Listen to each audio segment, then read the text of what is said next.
Hi! කොහොමද ඉතින් ඔයගොල්ලෝ හැමෝටම ඔයගොල්ලන්ට ගොඩාක් ආදරෙන් මම මේ channel එකට පිළිගන්නවා. ඉතින් අද මම ඔයගොල්ලන්ට කියලා දෙන්න හදන්නේ අපි හැමෝටම තියෙන exam stress එක manage කරගන්න පුළුවන් tips 12ක් ගැන. එහෙනම් දිගටම වීඩියෝ එකත් එක්ක එකතු වෙලා ඉන්න.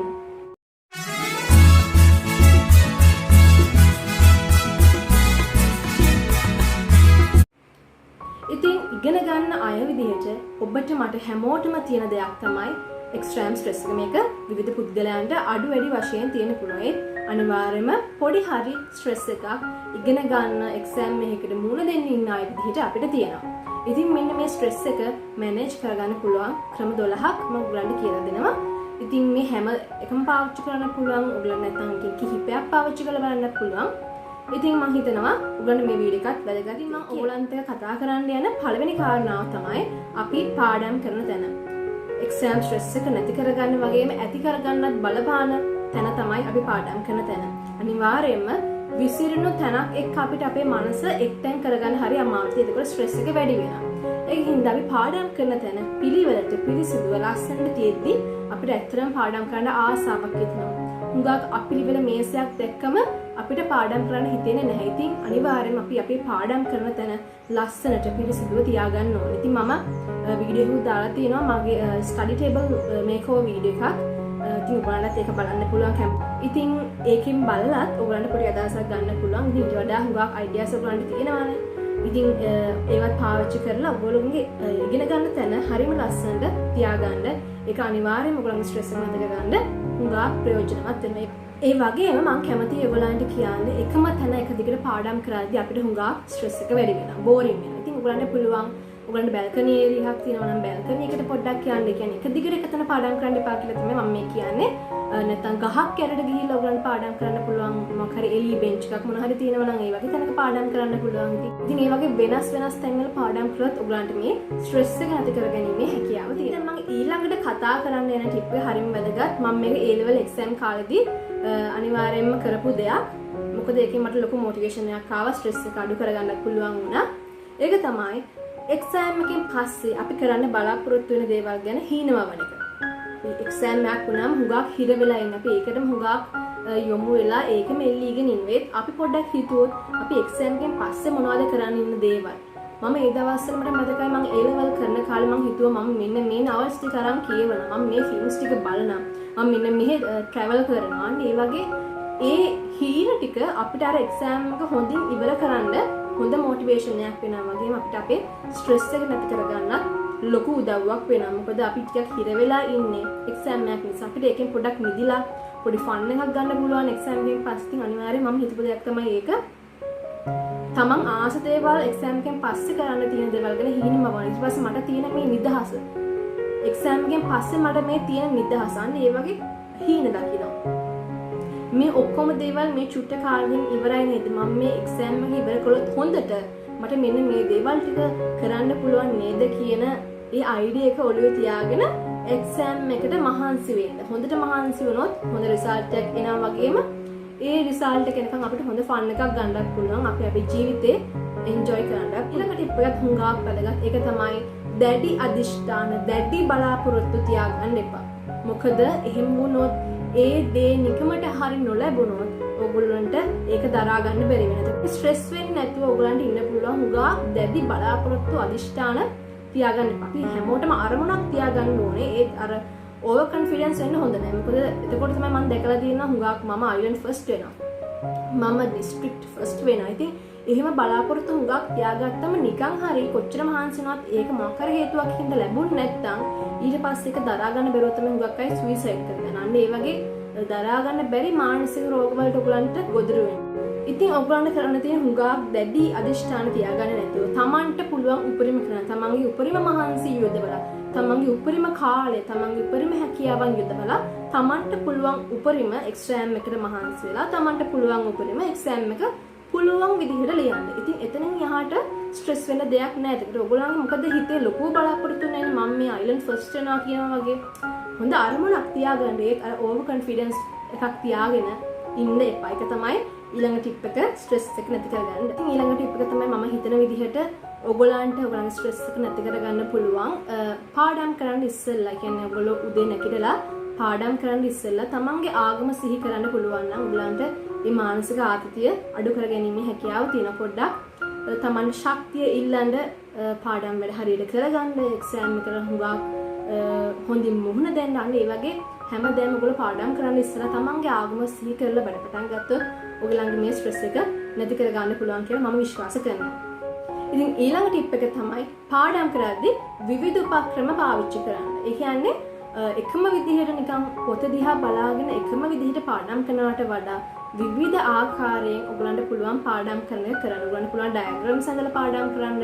ඔයගලන් කාට හරි උගන්වනවා වගේ පාඩම් කරන්න පුළුවන්. ඔයගලන්ට නැත්තම් ලියලිය පාඩම් කරන්න පුළුවන්. මම තව ඔයගලන්ට පාඩම් කරන්න ලස්සන ක්‍රමයක් කියලා දීලා තියෙනවා කලින් වීඩියෝ එකේදී. ඉතින් මම ඒ ලින්ක් එකක් දාන්නම් පල්ලෙහායි. ඔයගලන්ට පුළුවන් රූප ආශ්‍රයෙන් විවිධ කරුණු මතක තියාගන්න. ඉතින් ඒක හරිම ලස්සන දෙයක්, හරිම අලුත් දෙයක්, බෝරින් නෑ. ඒ වගේ දේවල් කරද්දී අර ස්ට්‍රෙස් එකක් ඇති වෙන්නේ නැතුව ලස්සනට පාඩම් කරන්න පුළුවන්. කම්මැලි නැතුව මතක හිටිනවා. ඒ වගේම ඉතින් ඒ වගේ විවිධ උපක්‍රම ඔයගලන්ට පාවිච්චි කරලා බලන්න පුළුවන්. එතකොට ඔයගලන්ගේ මානසික ආතතිය අඩු කරගන්න පුළුවන්. ඉතින් ඊළඟ ටිප් එක තමයි පාඩම් කරන අතරතුර බ්‍රේක් එකක් ගැනීම. විනාඩි 50ක් ඔයගොල්ලෝ පාඩම් කළොත් විනාඩි 10ක බ්‍රේක් එකක් ඔයගලන්ට ගන්න පුළුවන්. ඉතින් එතකොට ඒ බ්‍රේක් එකේදී ඔයගලන්ට පුළුවන් බලන්න පොඩ්ඩක් සෙල්ලම් කරන්න. ඔයගලන්ට බලපැටියක් ඉන්නවා නම් නැත්තම් සින්දුවක් අහන්න, මොන හරි පොඩි දෙයක් ස්නැක් එකක් කන්න.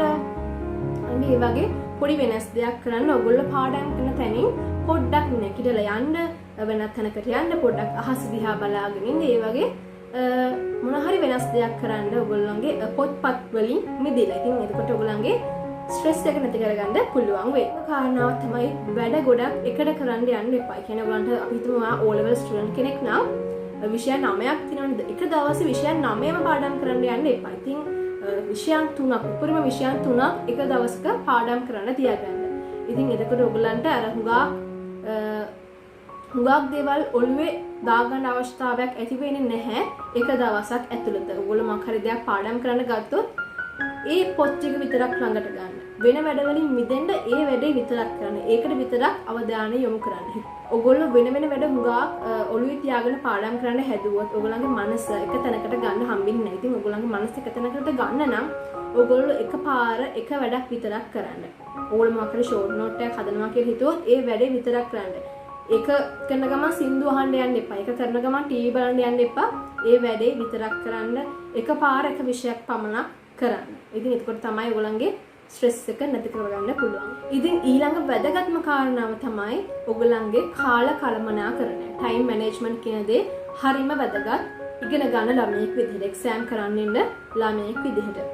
ඉතින් ඔයගොල්ලන්ට මේකෙදි කරන්න පුළුවන් අනිවාර්යයෙන්ම ඔයගොල්ලෝ අද රෑ නිදාගන්න ඉස්සෙල්ලා හෙට දවසේ මොනවද කරන්න ඉන්න වැඩ ටික. ඔයගොල්ලෝ කොච්චර වෙලාවක් ඒ වැඩ කරනවද කියලා හරියට ලියලා to do list එකක් හදලා නිදාගත්තොත් හරිම ලේසියි ඔයගොල්ලන්ට ඊළඟ දවසේ වැඩ හොඟක් හොඳින් කල්පනාකරණය කරගැනීමේ හැකියාවක් තියෙනවා. ඉතින් ඒව හරියටම ඒ විදිහටම ලිව්ව වගේම කරන්නත් ඔයගොල්ලෝ වග බලා ගන්න ඕනේ. ඉතින් මේ කාල කල්පනාකරණය කියන එකට මේ පාඩම් කරන ඒවා විතරක් ඇතුළත් කරලා හරියන්නේ නැහැ. මොකද අපි පාඩම් කරන එක විතරක් නෙමෙයි කරන්න ඕනේ. අපි නිකන් ලෙඩ වෙනවා පාඩම් කරන එක විතරක් කළොත්. ඒකින්ද අනිවාර්යයෙන්ම නිින්ද කියන දේ මේ කාල කළමනාකරණය ඇතුළත් විය යුතුමයි. පැය 6ක් අනිවාර්යෙන් ඔයගොල්ලෝ නිදා ගන්න ඕනේ. ඉතින් ඒ පැය 6ක් ඇතුළත් කරලා කාල කළමනාකරණය කරගන්න.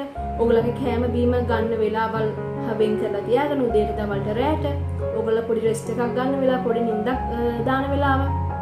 අන්න ඒ වගේ දේවලුත් මේ කාල කළමනාකරණයට ඇතුළත් කරලා ඔයගොල්ලන්ගේ දවස ප්ලෑන් කරගන්න ඊට ඉස්සෙල්ලා දවසේ. එතකොට ඔයගොල්ලන් ලේසි ඊළඟ දවසේ වැඩ ටික පිළිවෙලට හරියට මිස් වෙන්නේ නැතුව කරගන්න. ඉතින් ස්ට්‍රෙස් එක නැති කරගන්න පුළුවන් තවත් එක ක්‍රමයක් තමයි කියවීම කියන පුරුද්ද ඔයගොල්ලන්ගේ ජීවිතයට එකතු කර ගැනීම. ඉතින් කියවීමෙන් හුඟක් අපිට අපේ මානසික ආතතිය නැති කරගන්න පුළුවන්. මනස නිරවුල් කරගන්න පුළුවන්. මනස එක තැනකට ගන්න පුළුවන්. ඉතින් මම කියවීමේ වැදගත්කම පිළිබඳවත් වීඩියෝ එකක් දාලා තියෙනවා. ඒකත් මම ලින්ක් එක දාන්නම් පල්ලෙහි. ඒකත් බලන්න. ඔයගොල්ලන්ට පුළුවන් නම් ඔයගොල්ලෝ පාඩම් කරනවා වගේම දවසින් විනාඩි 10ක් අරගෙන ඔයගොල්ලෝ කැමති දෙයක් කියවන්න.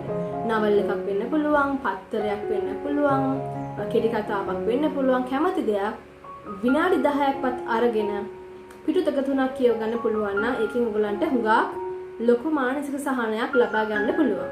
ඒක නැති කරගන්න මම ඔයගලන්ට කියලා දෙන අනිත් ටිප් එක තමයි අනිත් අයත් එක්ක තමන්ව සංසන්දනය කරන්න යන්න එපා. විශේෂයෙන්ම යාළුවොත් එක්ක. ඔයගලන්ගේ යාළුවාට කියන්න පුළුවන් මම දවසට පැය 10ක් පාඩම් කරනේත් ඔයගොල්ලෝ පාඩම් කරන්න පැය 5 වෙන්න පුළුවන්. ඉතින් ඒක අදාළ නැහැ. ඔයගලන්ට පැය 5ක් පාඩම් කරලා ඇතිනම් ඒ තමයි ඔයාගේ කැපැසිටි එක. අනිත් අයත් එක්ක ඔයාව සංසන්දනය කරන්න යන්න එපා. ඒ වගේම ඔයගලන්ගේ යාළුවෝ කියන්න පුළුවන් මං දැන් අන්තිම පාඩමත් පාඩම් කරලා ඉවරෙත් ඔයා තාම මැද. ඉතින් ඒව සංසන්දනය කරන්න යන්න එපා. එතකොට අපේ මනස හුඟක් ස්ට්‍රෙස් වෙන එක විතරයි වෙන්නේ. ඒ වගේම අනිත් අයගේ ලකුණුත් එක්ක ඔයාව සංසන්දනය කරන්න යන්න එපා. මට වඩා මගේ යාළුවට ලකුණු 10ක් වැඩි. මං තාම ඉන්නේ 100 එකෙත් මගේ යාළුවා දැනටමත් ඒ එකක ඉන්නවා. ඉතින් ඒ වගේ සංසන්දනය කරන්න ගියොත් ඔයගලන්ට වෙන්නේ තමන්ගේ වැඩ ටිකවත් හරියට කරගන්න බැරි වෙන එක. මොකද ඉතින් අනිත් අයත් එක්ක තමන්ව සංසන්දනය කරන්න යන්න එපා. එයා ඉන්නේ එයාගේ කැපැසිටි එක තුළ, ඔයා ඉන්නේ ඔයාගේ කැපැසිටි එක තුළ. ඉතින් ඔයාගේ කැපැසිටි එක ඔයා දන්නවා නම් ඔයාට පුළුවන් උපරිම කරන්න අනිත් අය එක්ක ඔයාව සංසන්දනය කරන්න යන්නේ නැතුව.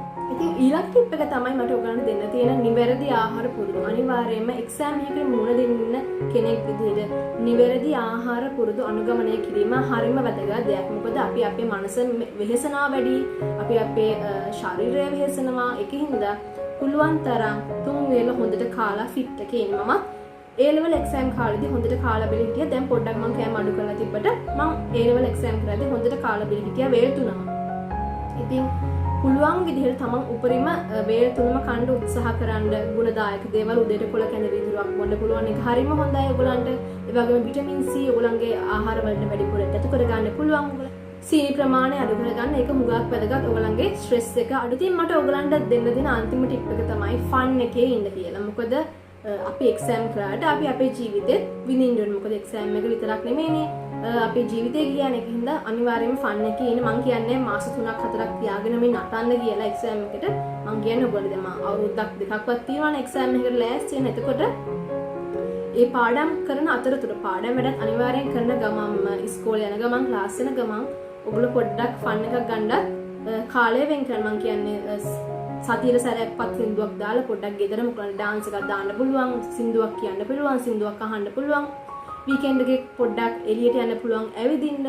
ඔයගොල්ලන්ට පුළුවන් මොන හරි දෙයක්, ඒ කියන්නේ කෑමක් හදන්න try කරන්න. ඉතින් ඒ වගේ දේවල් වලින් ඔයගොල්ලන්ට අනිවාර්යයෙන්ම ස්ට්‍රෙස් එකක් නැතුව එක්සෑම් එකකට මුහුණ දෙන්න පුළුවන්. අනිවාර්යයෙන්ම මම විශ්වාස කරනවා ඒක. මොකද අපි එකම දෙයක ඇල්ල හිටියොත් තමයි අපිට ඒකේ ස්ට්‍රෙස් එක වැඩිපුර දැනෙන්නේ. ඒකින්ද අනිවාර්යයෙන් විවිධ දේවල් වල නිරත වෙන්න ඊට අමතරව පාඩම් වැඩ කරන්න. හැමදේම බැලන්ස් එකේ කරගෙන යන්න කියලා තමයි මට ඔයගලන්ට කියලා දෙන්න. ඉතින් මට ඔයගලන්ට කියන්න තියෙන්නේ අන්තිමට එක්සෑම් එක අධ්‍යාපනය කියන්නේ අපේ ජීවිතේම නෙමෙයි. ඒ කියන්නේ අපි අනිවාර්යයෙන්ම අපේ අධ්‍යාපනයට ප්‍රයොරිටි එකක් දෙන්න ඕනේ අපේ ජීවිතේ. ඒ වුණාට ඒක විතරක් ජීවිතේ කරගන්න එපා. අපි අපේ ආදරණීයන් සමග කාලය ගත කරන්නත් වෙලාවක් තියෙන්න ඕනේ. අනිවාර්යයෙන්ම පවුලයත් එක්ක අපි හුඟක් ආදරය කරන අයත් එක්ක ඒගොල්ලන්ත් එක්කත් කාලය ගත කරන්න.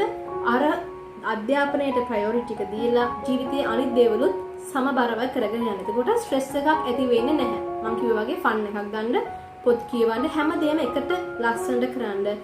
ඔයගලන්ගේ මානසික ආතතිය, එක්සෑම් එකට තියෙන ස්ට්‍රෙස් එක නැති කරගන්න පුළුවන්. ඉතින් මම හිතනවා ඔයගොල්ලෝ මේ වීඩියෝ එකකට කැමති වෙන්න ඇති කියලා. ඔයගොල්ලෝ මොන හරි දෙයක් ජීවිතයට එකතු කරගන්න ඇති කියලා. ඉතින් ඔයගොල්ලෝ මේ වීඩියෝ එකට කැමති නම් ලයික් කරන්න, කමෙන්ට් කරන්න. ඔයගොල්ලෝ මොන හරි වැදගත් දෙයක් මේකෙන් දැනගත්තා නම් මම ඉතාමත් ආදරෙන් ඉල්ලා සිටිනවා යාළුවෙක්වත් මේක ෂෙයා කරන්න. ඉතින් ඔයගලන්ට මොන හරි ගැටලු, යෝජනා, අදහස් තියෙනවා නම් පල්ලෙහෙන් කමෙන්ට් කරන්න පුළුවන්. ඒ වගේම ඔයගොල්ලෝ ඔයගලන්ගේ ස්ට්‍රෙස් එක නැති කරගන්න පාවිච්චි කරන මොන හරි උපක්‍රම තියෙනවා නම් අනිත් අයට දැනගන්න, මටත් දැනගන්න පල්ලෙහෙන් කමෙන්ට් කරන්නත් අමතක කරන්න එපා. ඒ වගේම මගේ channel එක තාම subscribe කරලා නැත්නම් subscribe කරන්න අමතක කරන්න එපා. එහෙනම් නැවතත් මේ වගේම තවත් ලස්සන වැදගත් වීඩියෝ එකකින් හම්බ වෙනකම් ඔයගලන්ට සුබ දවසක්.